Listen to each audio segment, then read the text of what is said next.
अस्सलाम वालेकुम सर। आपके ख्याल में ज्यादातर लोगों में शुगर कंट्रोल ना होने की सबसे बड़ी वजह क्या होती है? हाँ जी, वालेकुम अस्सलाम। ये आपने बहुत ही अहम सवाल पूछा है, क्योंकि हमारी मेजॉरिटी आबादी शुगर का शिकार है और सिर्फ पेचीदगियों का शिकार है।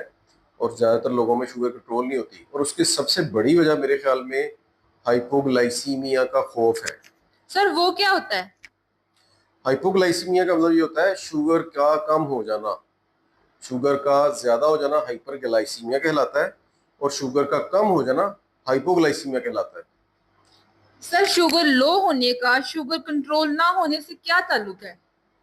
देखें, जब हम मरीज को अद्वियात देते हैं या इंसुलिन तजवीज़ करते हैं, तो आहिस्ता आहिस्ता उसकी शुगर कम होनी शुरू हो जाती है। एक टाइम ऐसा आता है शुगर उसकी कंट्रोल हो जाती है। अब ऐसी सूरत हाल में जब मरीज एक दवाई या इंसुलिन ले रहा है और उसकी शुगर कंट्रोल हुई है, तो बाज़ औक़ात क्या होता है, किसी मरीज ने अगर खाना कम खाया है या उसको चलना फिरना ज़्यादा पड़ गया है, तो उसकी शुगर लो हो जाती है।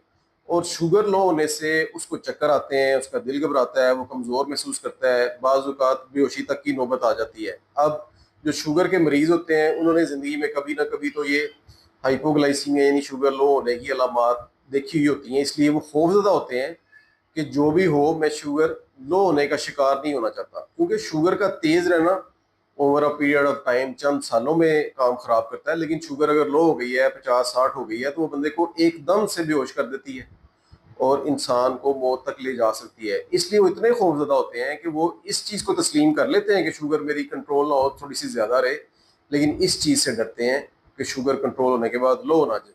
तो अब शुगर जब कंट्रोल हो जाती है, वो क्या करते हैं, अगर इंसुलिन है तो इंसुलिन लगाना छोड़ देते हैं कि मेरी शुगर बिल्कुल ठीक आई है, आज मैं इंसुलिन नहीं लगाता या लगाती, आज मेरी शुगर बिल्कुल ठीक आई है तो मैं दवाई नहीं खाता या ना खाती, क्यों, मैंने खाई तो लो ना हो जाए। हालांकि ऐसा नहीं है। अगर आप जो जिस डोज के ऊपर शुगर आपकी कंट्रोल है, आपकी रूटीन अगर वही रह रही है खाने पीने की और रूटीन एक्टिविटीज़ की, तो आपकी शुगर लो नहीं होगी। तो आपने ये ध्यान रखना है कि आपकी एक्टिविटी में तब्दीली तो नहीं आई। अगर आपने मिसाल के तौर पे किसी दिन रात 2 रोटियां आप खाते थे, आपने फैसला किया आज मैंने नहीं खानी, आप उतने ही इंसुलिन के यूनिट्स लगा लेंगे, तो ज़ाहिर है रात को आपकी शुगर लो हो जाएगी।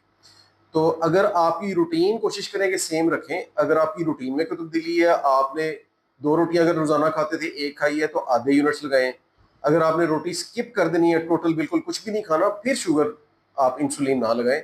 ऐसा आपने नहीं करना कि शुगर अच्छी खासी कंट्रोल है और आप जनाब इंसुलिन लगाना छोड़ दें या दवाई खाना छोड़ दें। तो उससे क्या होगा, जाहिर है आपने इंसुलिन अगर ना लगाई, गोली ना खाई, तो शुगर बढ़ जाएगी। और यही सबसे बड़ी वजह है शुगर कंट्रोल ना होने की, हाइपोग्लाइसीमिया यानी शुगर कम होने का खौफ, जो शुगर को बढ़ाए हुए रखता है। डॉक्टर्स में भी खौफ पाया जाता है कि वो स्ट्रिक्ट इंसुलिन या दवाइयों का कंट्रोल रखने की बजाय थोड़ा सा लाइट रखते हैं कि शुगर लो ना हो। Thank you sir.